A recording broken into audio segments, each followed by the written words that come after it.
Hello everyone, आज की इस वीडियो में हम लोग 10वीं कक्षा के हिस्ट्री का पहला चैप्टर जिसका नाम है यूरोप में राष्ट्रवाद। इस चैप्टर में जितने भी ऑब्जेक्टिव क्वेश्चन, रिक्त स्थान की पूर्ति करने वाले क्वेश्चन और जितने भी मिलान करने वाले क्वेश्चन दिए गए हैं, उन सभी क्वेश्चनों का आंसर काफ़ी ही बेहतरीन सॉल्यूशन के साथ आज की इस वीडियो में हम लोग देखने जा रहे हैं। तो चलिए फ्रेंड्स, बिना समय गवाएं आज का पहला सवाल क्वेश्चन नंबर 1 को देख लेते हैं। दोस्तों, जैसा कि आप सभी मोबाइल स्क्रीन पे आज का पहला सवाल क्वेश्चन नंबर 1 को देख पा रहे हैं। पहला सवाल कहता है कि इटली एवं जर्मनी वर्तमान में किस महादेश के अंतर्गत आते हैं।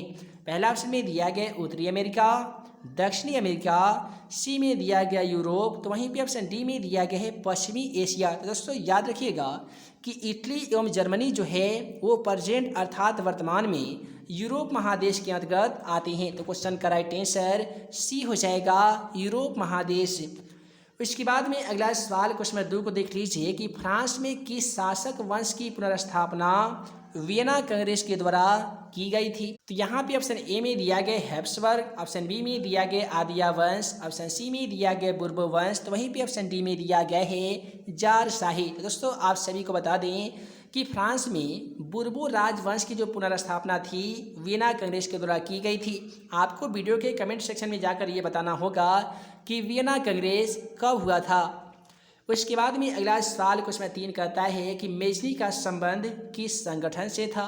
पहला ऑप्शन में दिया गया लाल सेना, ऑप्शन बी में दिया गया कार्बोनरी, ऑप्शन सी में दिया गया फिलिप हेटारिया, तो वहीं पे ऑप्शन डी में दिया गया है डैट से था। तो दोस्तों आप सभी को बता दें कि मेजनी का जो संबंध है ना जी, वो कार्बोनरी संगठन से था। क्वेश्चन का राइट आंसर ऑप्शन बी हो जाएगा, कार्बोनरी।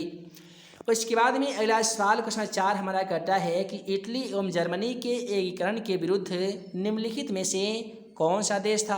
पहला ऑप्शन में दिया गया इंग्लैंड, ऑप्शन बी में दिया गया रूस, ऑप्शन सी में दिया गया ऑस्ट्रिया, तो वहीं पे ऑप्शन डी में दिया गया है प्रूसिया। तो दोस्तों यदि आप यूरोप में राष्ट्रवाद का अध्ययन करेंगे तो आपको मालूम होगा कि इटली एवं जर्मनी का एकीकरण के विरुद्ध में जो देश खड़ा होकर आ रहा था वो ऑस्ट्रिया है। क्वेश्चन का राइट आंसर सी हो जाएगा, ऑस्ट्रिया। उसके बाद में अगला सवाल क्वेश्चन 5 हमारा कहता है कि काउंट काबूल को विक्टर एमेनुअल ने किस पद पे नियुक्त किया था। पहला ऑप्शन सेनापति के पद पे, फ्रांस के राजदूत, प्रधानमंत्री, तो वहीं पे ऑप्शन डी में दिया गया है गृह मंत्री।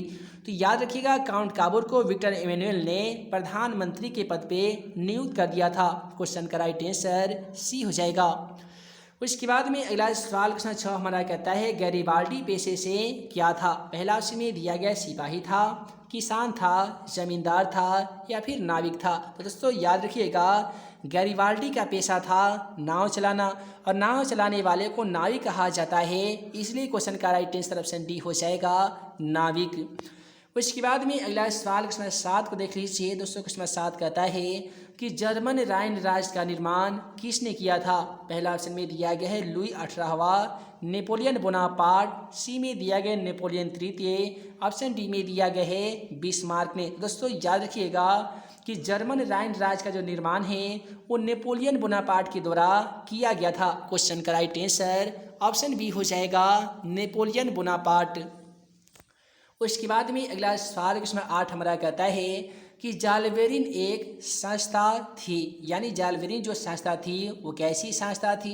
पहला ऑप्शन क्रांतिकारियों की संस्था थी, व्यापारियों की संस्था थी, विद्वानों की थी या पादरी सामंत की थी। तो दोस्तों याद रखिएगा जालबेरिन एक संस्था थी, किसकी, तो व्यापारियों की, है ना जी। क्वेश्चन का राइट आंसर ऑप्शन बी हो जाएगा, व्यापारियों की।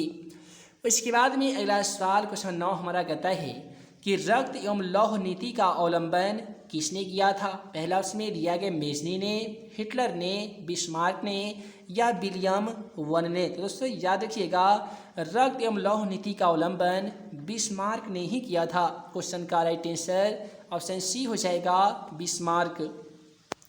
उसके बाद में अगला सवाल हमारा कहता है कि फ्रैंकफर्ट की संधि कब हुई थी। दोस्तों याद रखिएगा फ्रैंकफर्ट की संधि ना ही 1864, ना ही 1866 और ना ही 1870 ईस्वी में हुआ था, बल्कि फ्रैंकफर्ट की जो संधि है वो सन 1871 ईस्वी में हुआ था। क्वेश्चन का राइट आंसर डी हो जाएगा जी। उसके बाद में अगला सवाल क्वेश्चन नंबर 11 को देख लीजिए। दोस्तों अगला सवाल क्वेश्चन 11 क्या कहता है कि यूरोप वासियों के लिए किस देश का साहित्य एवं ज्ञान विज्ञान प्रेरणा स्रोत रहा, यानी यूरोप में रहने वाले तमाम लोगों के लिए वह कौन ऐसा देश था जिसका साहित्य ज्ञान एवं विज्ञान जो है ना विशेष प्रेरणा स्रोत रहा।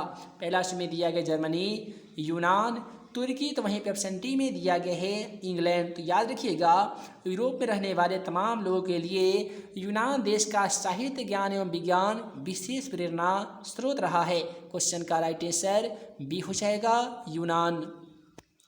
उसके बाद में अगला सवाल हमारा कहता है कि 1829 ईस्वी में एड्रियानोपुल की संधि किस देश के साथ हो गई थी। ऑप्शन में दिया गया है तुर्की, ऑप्शन बी में दिया गया यूनान, ऑप्शन सी में दिया गया हंगरी, तो वहीं पे ऑप्शन डी में दिया गया है पोलैंड। तो दोस्तों याद रखिएगा सन 1829 ईस्वी में एड्रियानोपुल की संधि तुर्की देश के साथ हो गई थी। हाँ जी, क्वेश्चन का राइट आंसर ऑप्शन ए हो जाएगा तुर्की। उसके बाद में जितने भी क्वेश्चन का आंसर हम लोग देखने जा रहे हैं वो सभी के सभी क्वेश्चन रिक्त स्थानों से संबंधित होगा। जैसा कि आप सभी देख पा रहे हैं कि निम्नलिखित में रिक्त स्थानों को भरिए। पहला क्वेश्चन में दिया गया खाली स्थान के युद्ध में ही एक महाशक्ति के पतन पर दूसरी यूरोपीय महाशक्ति जर्मनी का जन्म हो गया था। तो खाली स्थान के जगह पे सेडान बनाएगा, क्योंकि सेडान के युद्ध में ही एक महाशक्ति के पतन पर दूसरी यूरोपीय महाशक्ति जर्मनी का जन्म हो गया था। तो पहला क्वेश्चन का आंसर सेडान हो जाएगा। उसके बाद में अगला सवाल कहता है सेडेवा का युद्ध डॉट डॉट और डॉट डॉट के बीच में हो गया था। तो याद रखिएगा सेडेवा यानी सेडान का जो युद्ध था वो फ्रांस और प्रासा के बीच में हुआ था। क्या हुआ था जी? सेडेवा या सेडान का युद्ध फ्रांस और प्रासा के बीच में हुआ था। यह युद्ध कब हुआ था? तो सन 1870 ईस्वी में हुआ था।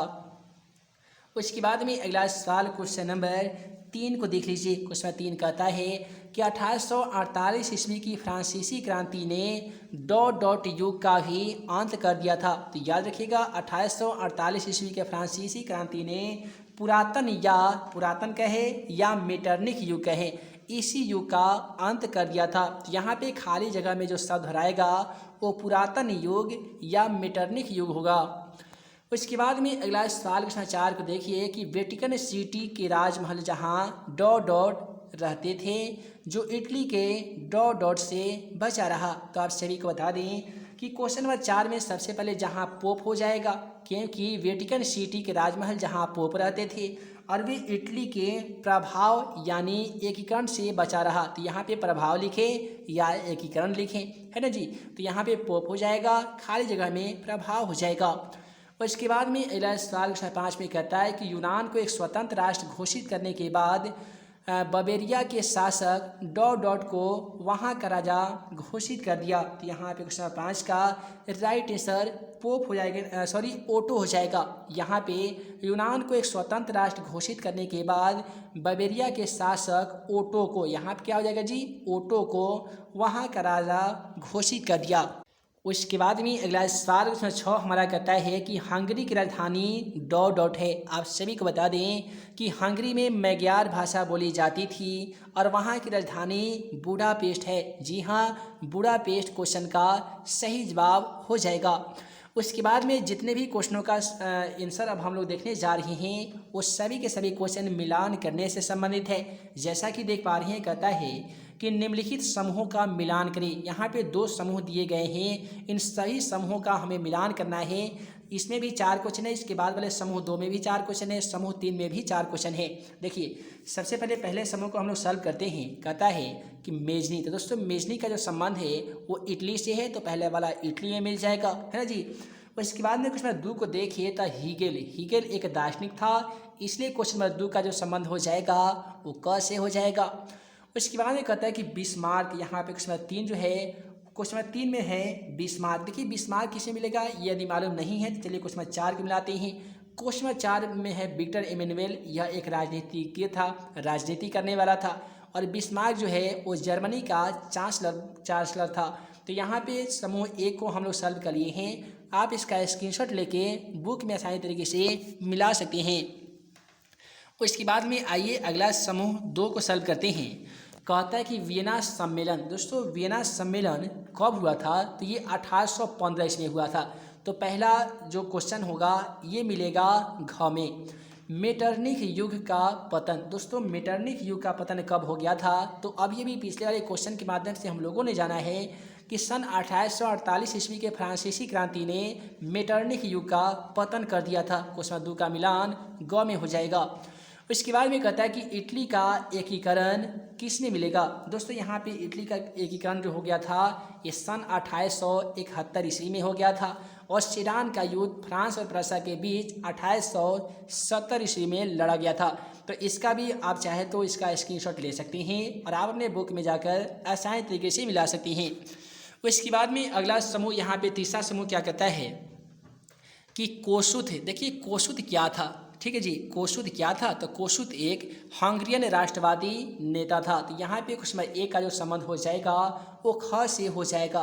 कोसुत क्या था, तो हंगरियन राष्ट्रवादी नेता, हंगरी यानी जिसकी राजधानी बुडापेस्ट है वहीं का राष्ट्रवादी एक नेता था कोसुत।